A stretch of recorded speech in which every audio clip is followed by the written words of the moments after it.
So what we're going to do is we're going to do a let me go to black, sorry.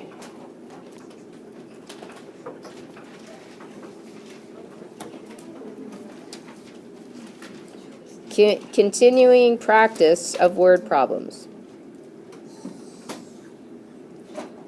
Now again, this new book online is, come back here, is kind of weird in that there's not a whole lot of practice. You get one lesson and you have little your tries, you have a little guided practice, and you have a little independent practice, and then that seems to be it. So we had to go back to the old book, and that's where your homework's coming from tonight. So we're going to talk about some things that you should know. A lot of times they don't give you little extra hints. Sometimes you'll see in parentheses, they'll give you a hint. Angles of a triangle. That's not a very pretty triangle.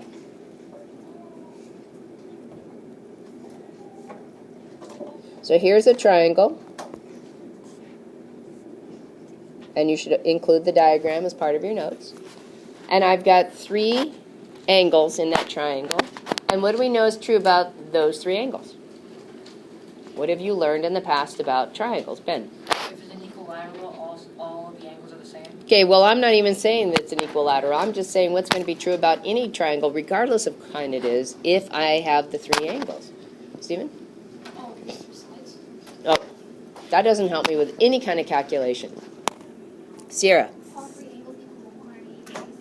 If I add the 3 angles of any triangle together, it always equals 180.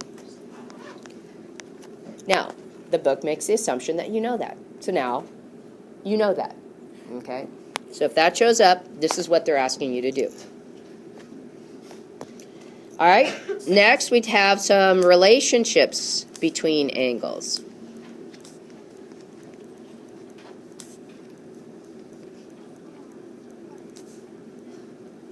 And again, this is something you should have covered last year, and honestly is part of the Math 8 standards for Common Core. Luke? What's N? Measure. You guys should be familiar with that too. Because an angle can't get added to an angle, but its measure can get added to a measure. So let's draw a little picture here.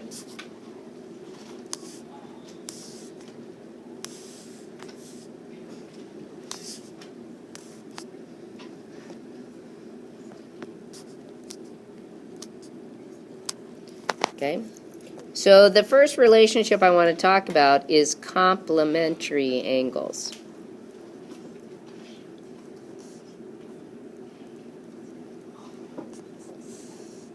So in this diagram, do we have 2 angles that are considered complementary? Yes, otherwise why would I draw it, right? Okay, and what do we know is true about complementary angles? Ben? Both complementary angles add up to 90 degrees. Okay. So the measures of the 2 angles that are complementary, measure of angle 1 plus measure of angle 2, equals 90 degrees. Okay? So that's an expectation that you know that. Let's add a little bit to this diagram. Add a couple more angles. And let's talk about the notion of supplementary angles.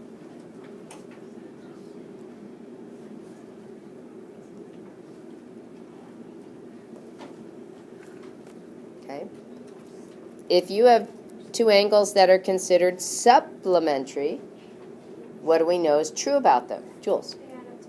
They add up to 180. So Jules, can you name 2 angles that would add up to equal 180 in the diagram? 1 and 2 would not equal 180. We just said before that they would add up to equal 90 because they only form a right angle. So it's another set of 2. Denise? Yeah, if you notice 3 and 4 make a straight angle, and that would be your 180. So we have the measure of angle 3 plus the measure of angle 4 equals 180. So these 3 things that I've written may show how you would write and put your equation together in a problem like this. Okay? Next expectation is that you've got some formulas under your belt. So let's talk about formulas.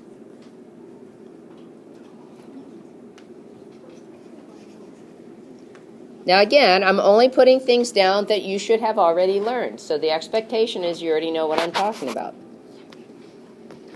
First, let's talk about squares. And over here I'll draw a diagram. And what's unique about a square? Okay, Steven? All four sides are equal, so we can use these little hatch marks. And then we also have all right angles. Now, we tend to, because all the sides have the same measurement, we tend to call all the sides have a length of S, okay? So then that leads us to our formulas. We're going to have to figure out an area formula and a perimeter formula. Now, all formulas do is quicken how we get an answer.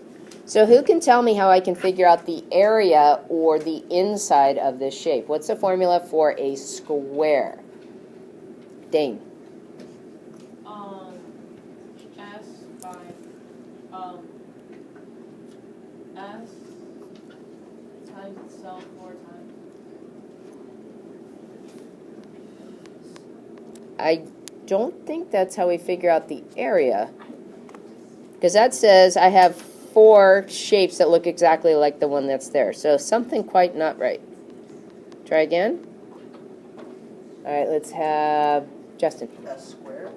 Yeah, what you're going to do is normally we think of length times width, but because there isn't a length distinguishable by a width, we just say side times side, which we shorten to side squared. Okay? And what would be the perimeter, however, of a square? Zachary? Side plus side, or I mean side plus side plus side plus side. Okay, we could write that, but that's not a formula. That's just you counting up the lengths of the sides. There's actually a fast way of writing this. Matthew N. Side times 4. Yeah, and we write it 4s. We just do always a coefficient in front, variable in the back. So the formula is, if we take the length of one side, multiply it by 4, we've got the perimeter. Okay? Let's talk about the next shape. Let's talk about rectangles.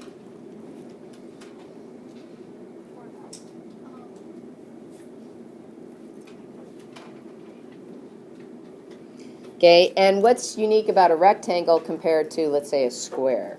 Okay, Joshua? 2 sides are the same and the other 2 are the same. So I've got one pair of sides that match and the other sides that match. So we're going to call them 2 different things. Traditionally, we call the longer side length and the shorter side width. Okay? And we're going to go ahead and come up with some formulas. Okay, what's the area formula for a rectangle? Luke? Oh, the area? Yes. Length times width. We have length times width. And what's the perimeter formula of a rectangle?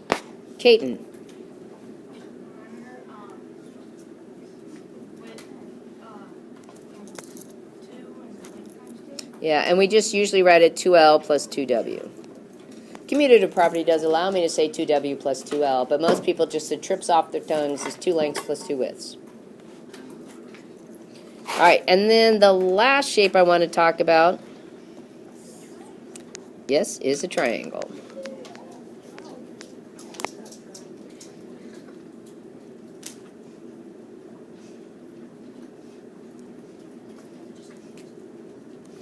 And the 2 pieces of the triangle that we pay attention to is a B and an H, where B is the base of the triangle, H is considered its height. And the key to remember is that the height and the base are perpendicular to each other. In addition, the height is not necessarily actually a part of the triangle. It could be inside the triangle, it could be outside the triangle. But the base is actually a physical part of the triangle. All right, so let's see how we do with the formulas on this. B for base, H for height. All right, so what's the area formula for a triangle? Area formula, Hannah? It's H times 3. This is not enough. Oh, no, and then you multiply it by, multiply it by 1/2. Okay, so let me shorten this a little bit. So 1/2 base times height. Okay, now only one of those pieces gets multiplied by the half.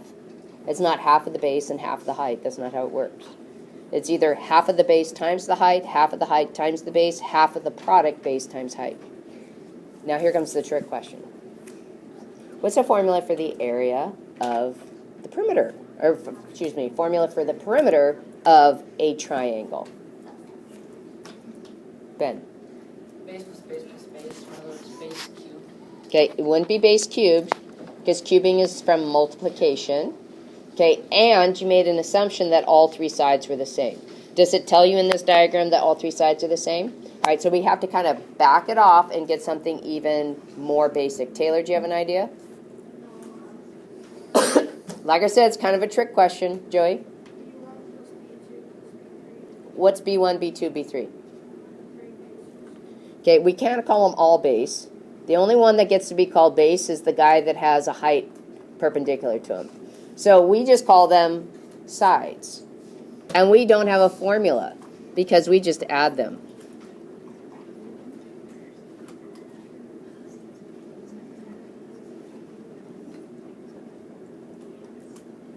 That generic idea works for every shape perimeter-wise, but certain shapes, we do have a formula, and formulas just make it faster getting the answer. Now, if it was an equilateral triangle, I could say it's 3 times the base. If it was an equilateral hexagon, it could be 6 times a side. So it just kind of depends on the shape. But most shapes, generically, you just add up the sides, the lengths of the sides to get to the perimeter. Luke. Nope, we're taking notes, buddy. I don't want you missing. That's your job to take care of that before you walk in here.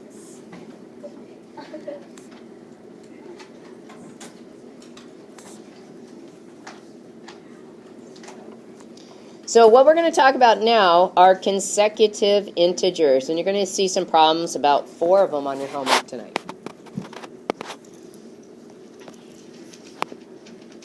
So the key word to pay attention to, first off, is the word integer. So what are things that we can't get if we have consecutive integers? So what are some numbers that you're not allowed to get if they are consecutive integers? Brian? Well, yeah, but we're talking about integers. We're only in the rational category, but there's rational numbers that are rational, but they aren't integers. So what would those numbers be?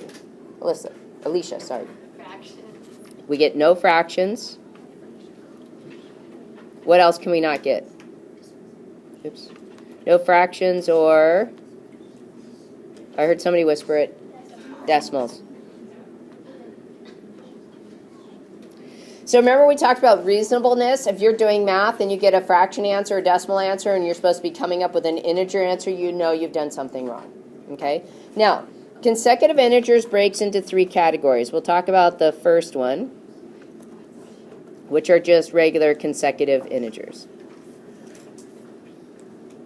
And what I'm going to introduce to you here is how you define your variables. Okay? So an example of consecutive integers would be 1, 2, 3, and so on.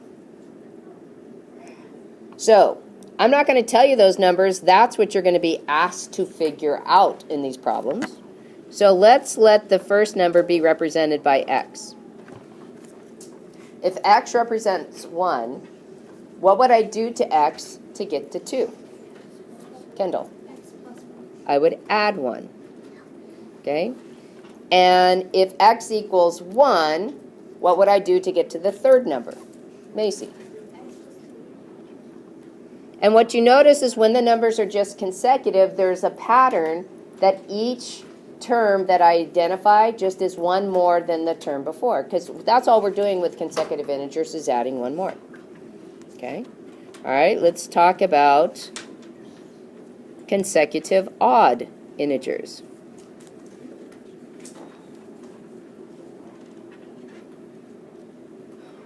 So that would be like 1, 3, 5, and so on and so on.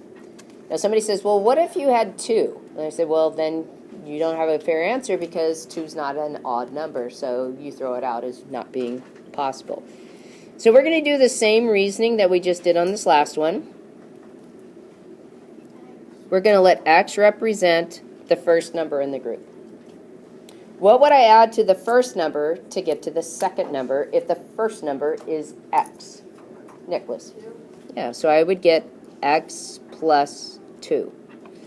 And then what would I do to the first number to get to the third number if the first number is X? Morgan?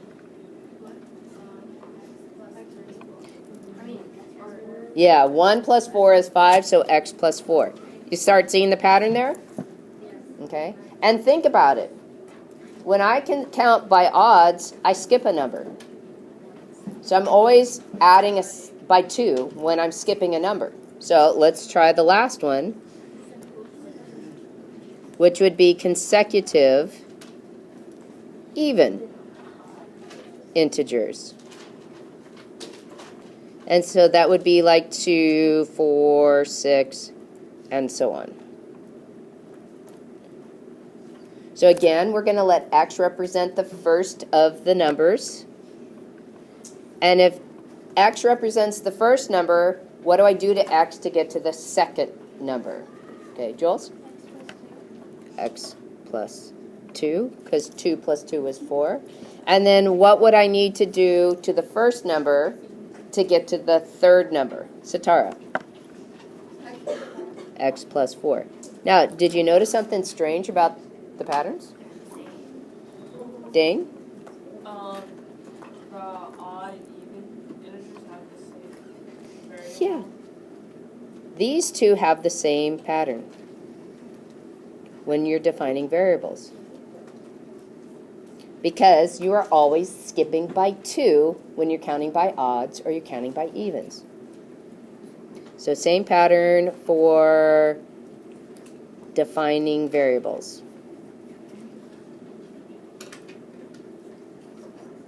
So that's pretty cool. And then the last thing that there's an assumption that you understand, and you had quite a bit of practice with this so far, is dealing with this notion of percents. Now there's certain formulas that they think that you know, and we'll talk a little bit about them. One in particular that they like to use is the simple interest formula. But a couple things that you've noticed so far in your homework has been sales tax. Okay, so what do you do with sales tax when you're trying to figure out the total cost of something? Okay, Ben? In the percent, move the decimal over 2 spots to turn the percent into a decimal. So we'll write up here, write as a decimal. That's really important. We can't leave it in percent form. Okay, and then what? What do we do with sales tax? Sierra? You're going to add it to the original price. So we'll have original price plus sales tax equals total cost. So we saw that show up. And then we have discount.